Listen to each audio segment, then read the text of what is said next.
Hi guys, welcome back to my channel. Today we're going to be talking about my reflections on alchemizing fear and overcoming challenges. I've always been the sort of person who has held a painful level of duality in life, and I've always been one to function in extremes. So I wrote this diary entry about needing something and craving it and longing for it. Yet when it reaches for you, you recoil in fear of not being able to carry the weight of that blessing, even though you so deeply desire it. So it's kind of a paradoxical tension of longing for something but not being able to sustain it when it reaches for you. So I wanted to talk about how to alchemize the emotion of fear later so that we can better navigate our lives with more intentional decisions. And fear also teaches us wisdom, and it's an integral part of the human experience since nobody is exempt from feeling fear or wanting to overcome challenges. So, this is the diary entry I wrote. Beyond the morality of rights and wrongs, there is a golden space for alchemizing the ache of someone who cannot fathom the weight of what they're asking for. Holding space for the parts of you who so desperately want to love and be loved, but to run away, shy away when the raw, vulnerable, visceral realities of love knocks at your door. Those are the parts of you which you need to integrate. There is a loneliness I have begun to settle into personally for me, which has always been mine. It feels ancient than my bones. It feels like home, the chaos, the pain, the longing for something you cannot yet carry. The loneliness of being the one who could never be understood, even with attempts to tear at my walls and bones. The self-immolation of being someone who wishes not to be destructive, greedy, gluttonous, almost perverted in the desire to analyze their own motivations, for wanting love of basic human needs. Yet giving into the same paradoxes, complexities of the weakness time and time again. It has become precarious, exhausting even to look at my wounds as if I were tending to them both as the healer and the patient. The unbearable weight of self-awareness, this loneliness has begun to settle into my bones, the indifference and mundanity that constantly separates me and makes me feel different. And this apathy, this complacency translates into not relating to anyone, not relating to my peers. And that is a unique starting off point for somebody who is ferociously independent, articulate, and individual in their own right. Or is it a painfully isolating quality of someone who didn't even try to connect? Yet I feel as though my disdain for humanity is so palpable that just being in proximity to me, you could sense my natural disdain for social engagement and sort of keep your natural distance to keep this tension at ease, I feel subconsciously. I wouldn't know the actual reason why I rebel people or why I repulse them or why I feel repulsed by them too.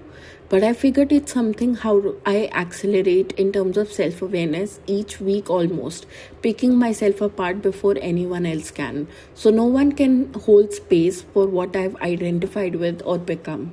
The spiritual, multifaceted nuance and complex aspects of me has always been something I've hidden out of fear of being too much, too sensitive, too complex, too layered, too perceptive, too cursed with a burdensome understanding, a painful level of intelligence that I know but I can never live by.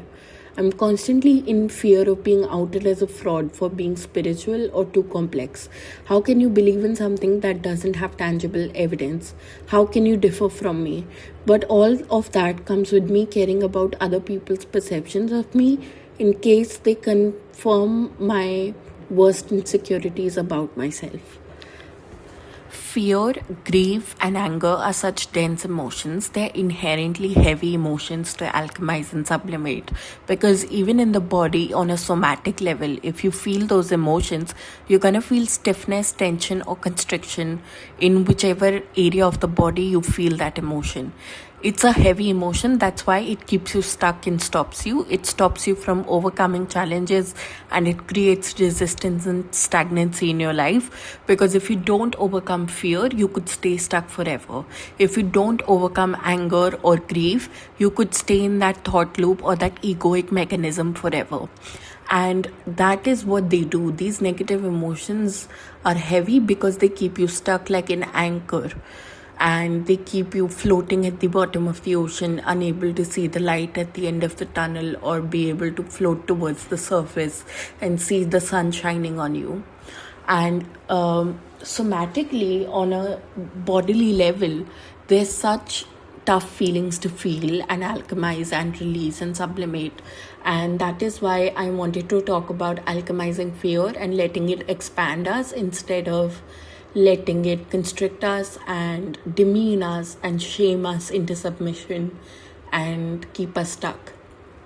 So, alchemizing fear, to view fear as a portal, as a softening, as a gate to step into your wildest dreams and your desires, to view it as a womb that you're gestating and kind of birthing into, and not as a wall. Because if you view fear as a wall, you can stay behind that wall forever. It's cemented into place, it separates you from the world, it's an isolating, alienating feeling. But if you view fear as a womb, you will eventually come out the other side and birth anew as a new person. So consider the stagnation, the resistance, the stuckness temporary. It's always important to see the light at the end of the tunnel, even if you don't believe you'll be capable of experiencing it. Hope is such a vital emotion. It's a life force giving emotion. And if you don't have hope, I think you've lost the entire point of life. I think beauty is why we're alive, and beauty is what sustains us in times of hopelessness. And hopelessness also passes, and so does the joy. Both emotions are gonna pass. So it is important to keep hoping so that you better and faster reach the dual side of the spectrum, which is the joy part of the emotion. Joy will also pass, but so will the bad days. So you want to be able to reach joy faster by being able to hope. And that is why it's so important to realize that your stuckness, your resistance, your stagnancy is temporary. And you have to function your life and navigate your life through that intentionality that this is a phase, that this is temporary. If you see no way out, you're going to act in accordance to that. If you have to be able to see a way out in order to act in accordance to that. And that belief has to be cemented into every cell in your body. That belief has to be ingrained and embossed into every cell on your body, that you're going to make it through, that you're going to come out the other side as a refreshed, rejuvenated, a new person.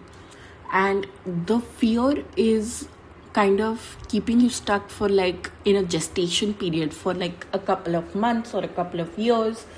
And hopefully sooner than later, you're going to emerge as a person who overcomes those challenges, who sees bad days as obstacles to overcome, not final destinations to wallow in. And fear is such a terrible emotion because you can desire something deeply. Fear is not the absence of the desire. You can only resist something if you secretly desire it. And if you have to resist it, if you're struggling to resist something, it's because you secretly desire it, right? So resistance only occurs when you want something but you're unconscious about that need or in denial of it. And you have to understand that you can get anything you want so as you believe you can get it.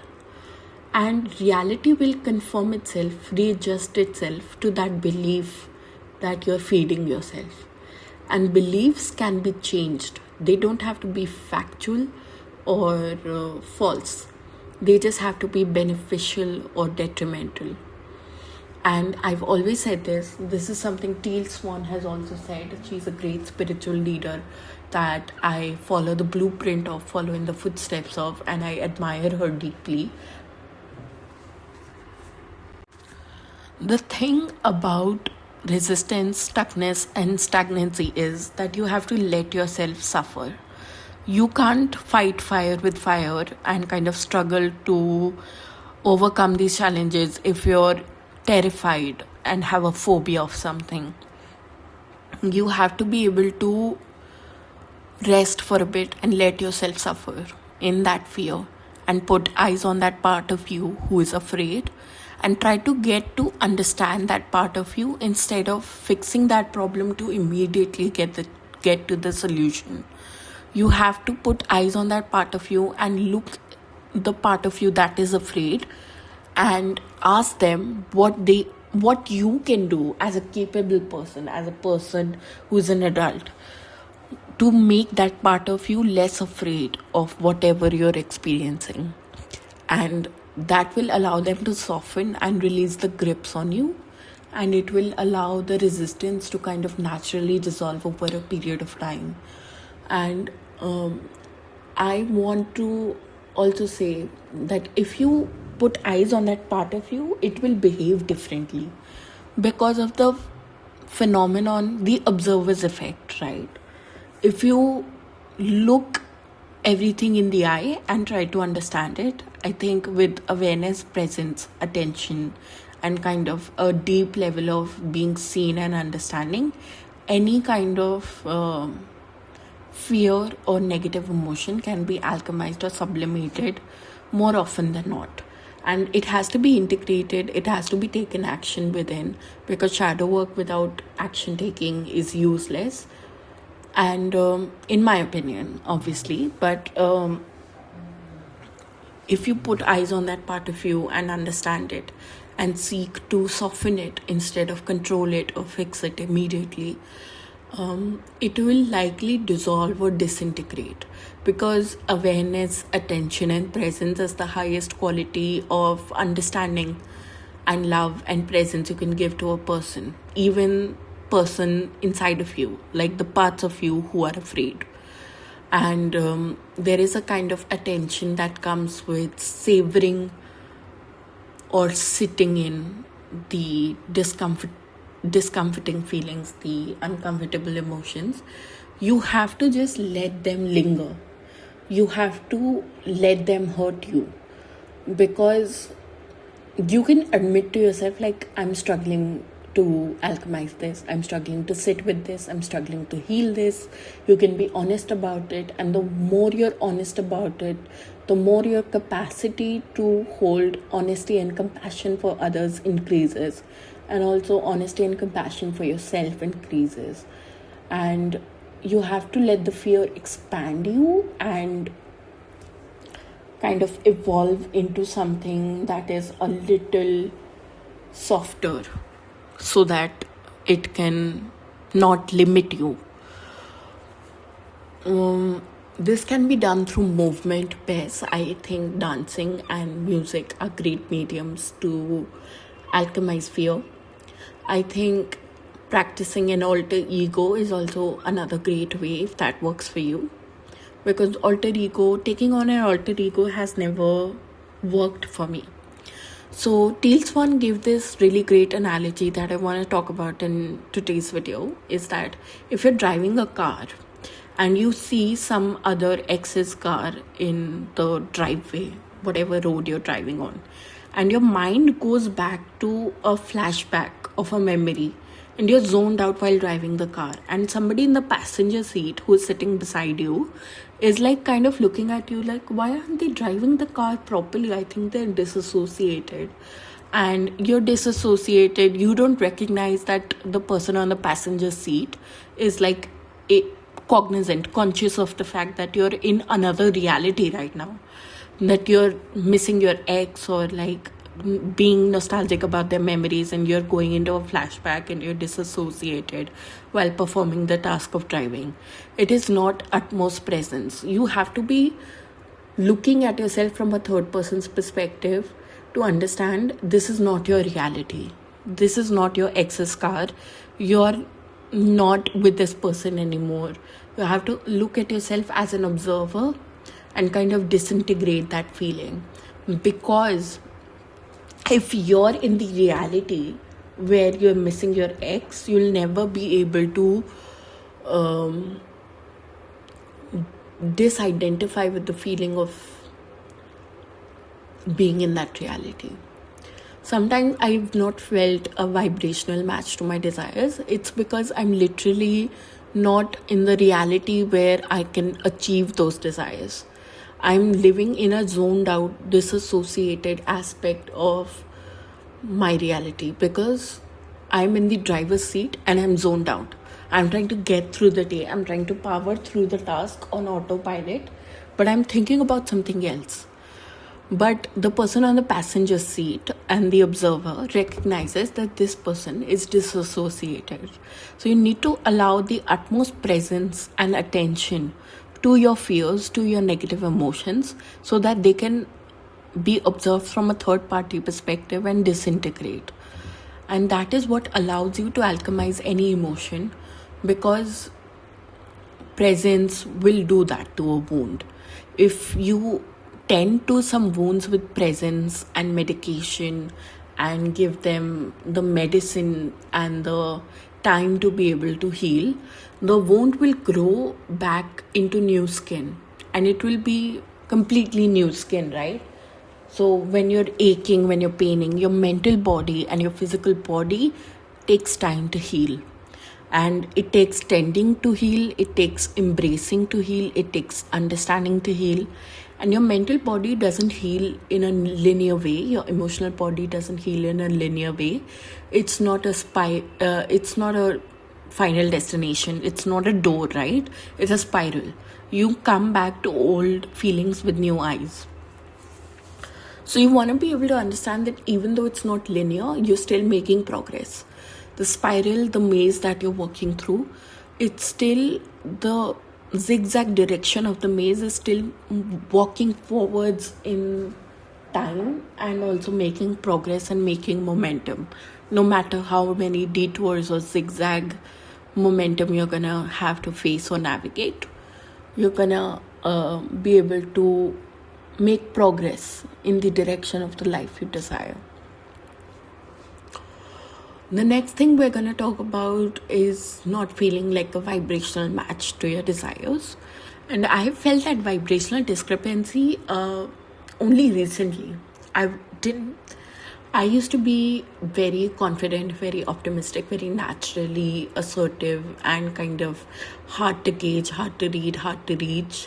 And I was in my own world because I believed I had something to offer and I fully believed in myself. I had faith in myself and others. And I kind of reached a reality where I was not a vibrational match to my desires anymore because I had grown more pragmatic, realistic, and destructive and kind of pessimistic, kind of cynical. And I've lost that natural childlike wonder and faith in myself and others. So I noticed this vibrational discrepancy try to crop up because of my beliefs and my self-concept and my self-perception, because I didn't mean what I said. So I could say and affirm 100 times that I love myself, that I accept myself, that I have faith in myself, that I believe in myself. But if I don't truly believe it and I don't truly mean it when I say it, it doesn't matter that you are affirming. You have to believe it. You have to feel it. So to be able to feel it, it does take repetition, but it also takes healing on a somatic level. It takes healing on an ancestral consciousness level. You have to release the trauma. You have to disintegrate. You have to declutter. You have to reprogram, revise, actively work on your limiting beliefs to be able to feel it, believe it, and mean it before you say it. And I believe belief can do a lot of things. That is why I'm so adamant on improving mine and my friends and the people I care about self-perception and self-concept, because it matters a lot. Because what you believe, the reality will conform itself to adjust to your beliefs. And I've always believed that. I've never read The Alchemist, the Paulo Coelho book, but I've always functioned in accordance to the main protagonist of that book. And I feel like I'm gonna read the book obviously because I've been recommended it a ton of times, but I feel like any belief that you hold very deeply, the universe will conspire in favor of that belief and readjust and conform reality to shape according to your beliefs. And that is why it's so important to believe that you're gonna be successful, to navigate and function life in a way that you can take space, in a way that you feel like you can belong. Because if you don't feel like you can belong, you're never gonna succeed. If you don't feel like you belong in a room, if you don't feel like you relate to anyone in the room, if you don't feel like taking space up in the room or in the world or in life or even in career opportunities or financial aspect, a social aspect, if you don't feel like taking up space, how are you going to succeed? If you feel like you have too many fears, too many traumas, too many things to reprogram, how are you going to succeed? You have to navigate life and mean it and believe it and feel it in a way that you can take up space, in a way that you can believe when you say that you love yourself, that you believe in yourself, that you have faith in yourself. Because if you don't believe the fact that you love yourself, basically, your reality will shape to that negative belief that you don't love yourself. And then you're gonna be faced with the fallacy of experiences, the self-fulfilling prophecy that re-encounter you with experiences that make you feel like you shouldn't believe in yourself. So other people are going to conform and adjust to your own beliefs and perceptions about yourself. That is not to say that if you were in an abusive situation, you attracted that because you didn't believe in yourself. I'm never going to be one to victim blame and kind of invalidate somebody's pain and suffering like that. But it gets to a certain point, right? It gets to a limit, right? And if you feel like you didn't attract those experiences, you have to be able to recognize when you're holding a belief to over its welcome. It has overstayed its welcome, right? It's familiar, it's not helpful at all, and you're just staying in it out of habit. So you have to be very cognizant of the beliefs that are just mental habits. You also have to be very cognizant of the thoughts that are also mental scripts that you go into every time you face a minor inconvenience. Like, of course this would happen to me because I'm always abandoned. Of course this would happen to me because I'm always not enough and too much. Of course this would happen to me because people always leave me. These are the mental scripts that you feed yourself, and they turn into self-fulfilling fallacies or prophecies time and time again, not because you attracted the experience because you didn't love yourself or didn't believe in yourself, but because you are being given the opportunity to believe in yourself. I believe that if you stand firm in your convictions, people will pick up on that, and they sense that, and they will stand firm in your convictions and be inclined to believe what you believe. If you're the kind of person who is influential, if you stand firm in it. And that is what I wanted to basically talk about today, is the idea of letting fear expand us instead of limit us and constrict us. Kind of how the process of alchemy works, kind of the pressure that it takes to form a diamond. It takes a lot of pressure, it takes a lot of growing pains, nobody is denying that, and it doesn't have to invalidate your suffering. It just has to give you an opportunity to grow past that, grow beyond that.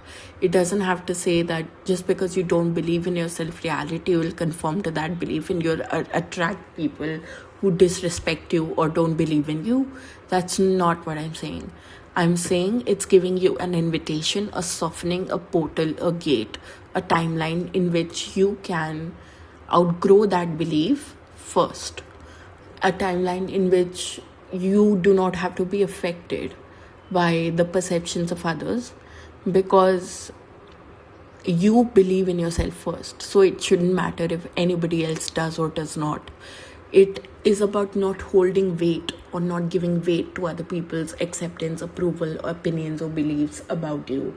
It's about giving weight to what you value, what you say about you, and let that self-concept be good. Because if you don't believe in yourself, it's not like no one will believe in you. People can see the potential in you, but it's like you have to function in a way, you have to navigate life in a way that you take up space in the world, that you push yourself forward, that you overcome challenges, that you're able to release pain and integrate wisdom and function in a way where you feel like you can belong, so you can actually be a match to success, that you can actually be successful.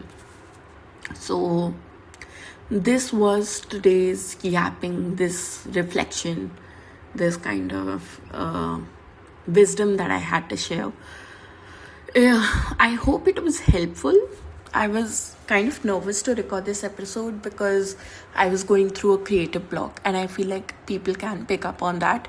But I was going through creative burnout and creative blocks, but I still wanted to create something, still wanted to put it out there, even if it was not perfect, because perfectionism is also something I struggle with.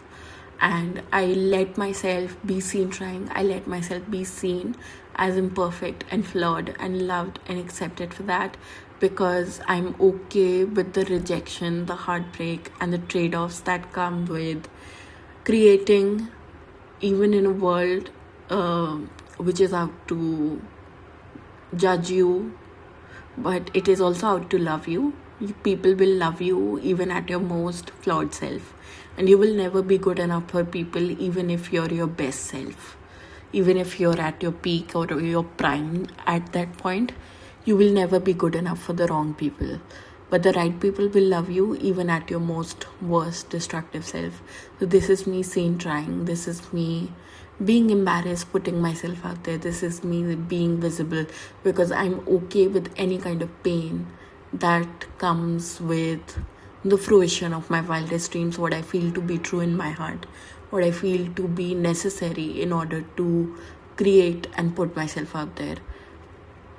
And I want to read you this quote. It is a Yumi Sakuguwa quote. And the quote goes, any rejection, failure, or fear that comes up as a result of me fulfilling my wildest desires and my creative pursuits is worth it, simply because I'm in love with the process of my creativity and actualizing my wildest desires. So thank you for tuning into today's episode. If you liked it, please give it a like, comment, share, and subscribe. And I'll see you in the next one. Bye.